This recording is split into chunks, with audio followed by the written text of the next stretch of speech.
শিটংয়ের second point I love Sittong থেকে যখন আমরা নিচের দিকে নামছিলাম তখন ঠিক তার সামনের দিকেই ছিল প্রায় 200 বছরের পুরাতন একটা মনেস্ট্রি, যেটা এতটাই সুন্দর এবং ভেতরটা খুব একটা যে সাজানো গোছানো তা না, বাট প্রত্যেকটা জিনিস ভীষণই সুন্দরভাবে রাখা আছে এবং এখান থেকে ভিউটাও কিন্তু অসাধারণ।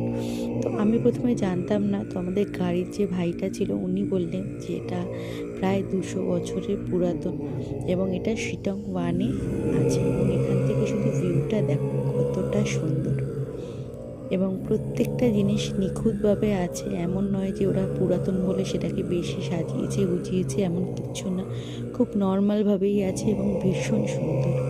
তো এটাকে ভালো করে দর্শন করার পর আমরা আবারও বাইরে গেলাম এবং চারিদিকটা ঘুরে দেখলাম এবং এই আই লাভ শিটং থেকেও কাঞ্চনজঙ্ঘার ভিউ কিন্তু অসাধারণ লাগে।